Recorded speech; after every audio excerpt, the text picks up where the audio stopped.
All right, I mean, we're all in space, so it's easy for us to have something magic, which is called suspension of disbelief. Sounds like a difficult. It's actually what you invoke when you're reading, for example, Gulliver's Travel or Meister y Margarita, those famous works where you see travels to Laputia or a cat drinking vodka, and you believe in it. As you read, you believe. This is called suspension of disbelief. Now, when my beer comes, I invoke on all of you suspension of disbelief, because I'm going to ask you to imagine a little time travel, an easy one, nothing science fiction, nothing spectacular. Time is August 1930. You are in rural Ohio, in the United States, 1930, 1 year after the Great Depression. You are walking, clutching a bunch of flowers, because you're visiting a young woman who's just given birth to a baby boy, whom she called Neil. So you go over, hand over your flowers, and tell Mrs. Viola Armstrong, this baby boy you're clutching, Neil, is going to walk on the moon. Can you imagine the reaction in rural Ohio, 1930? Totally out of your rocker, I would say. 4 years later, this time March 1934, it's more difficult to get a bunch of flowers because you're walking in a kolkhoz near Smolensk in the Soviet Union. March 1934, a bunch of flowers, probably not very easy, because you're visiting again a young woman who's just given birth to a baby boy. You're visiting Anna Gagarina, who has just produced Yuri Alexeyevich Gagarin.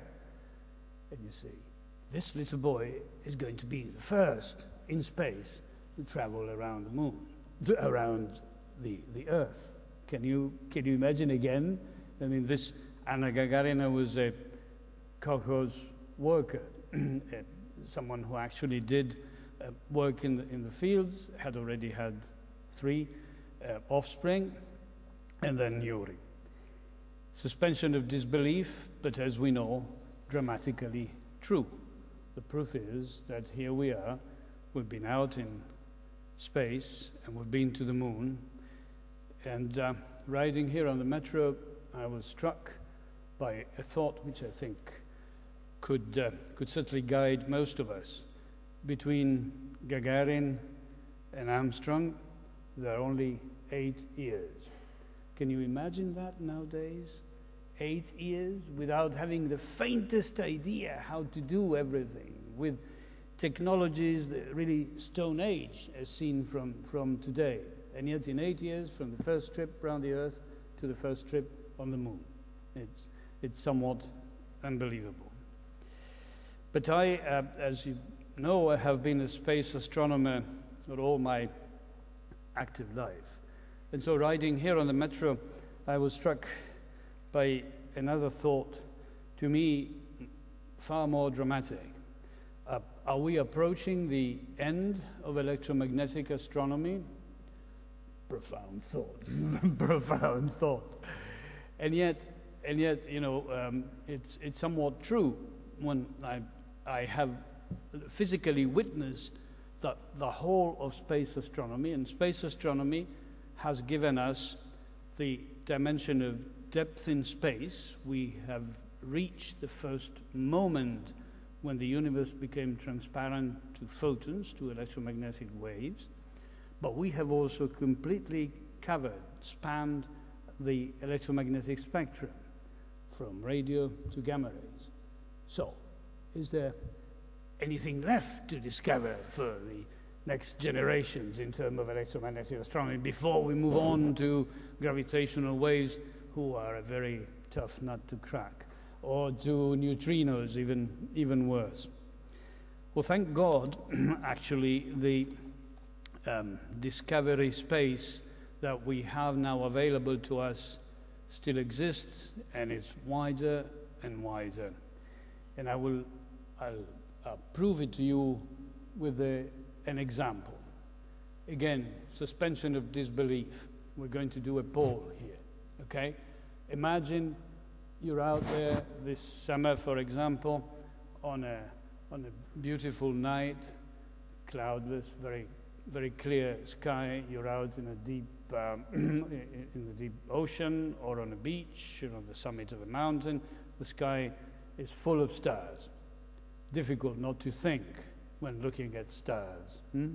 I am an astronomer, but I am sure everyone shares the excitement of looking at stars. Difficult not to think. And then, as they say in Latin, tertium non datur. You have only two possibilities. You look up and say, what scares me most? The fact that I'm alone in the universe, or that there is someone out there? There's no third possibility, okay? So I'm now asking you, what do you prefer? Who prefers that there is someone out there? Raise hands, please. Very good. Bolshevik. Who thinks we are alone in the universe? Very, very small. I can see a hand waving there, a lone hand waving. Yeah? I think my point is proven. We all believe that the next step in our discovery space is precisely this, is to come up with the most interdisciplinary of all questions. Is anyone out there? And we are actually doing that, and I propose that to my students every day, and to young people, to boys and girls who will walk on Mars, because we all know that the boy or girl who will walk on Mars has already been born, of course. And so there are three ways of discovering whether there is anyone out there. One is the one we've already started, discovering extrasolar planets. We have already discovered nearly 1,000 candidate extrasolar planets. Of these, many are at the right distance from the right stars. On a few of them, water can be liquid.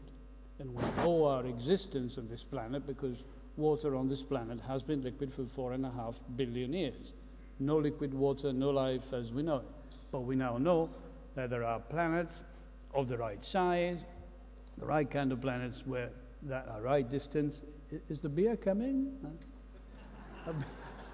They forgot about my beer. Anyway, at the right distance from the right star, right? And that is what we're after. Okay, today we already have 5 candidate planets that have mass similar to the Earth and that are the right distance from their stars. I promise that before the 70th anniversary of the International Astronautical Federation, we'll come back here with a new Earth, with a new planet just like our Earth. So then the next challenge is go out there in space, and it can only be done in space, and imagine doing a telescope so powerful that you can detect chlorophyll lines in the atmosphere of this planet. Wouldn't that be nice? That will be a great discovery. This will leave for the 80th anniversary of IAF.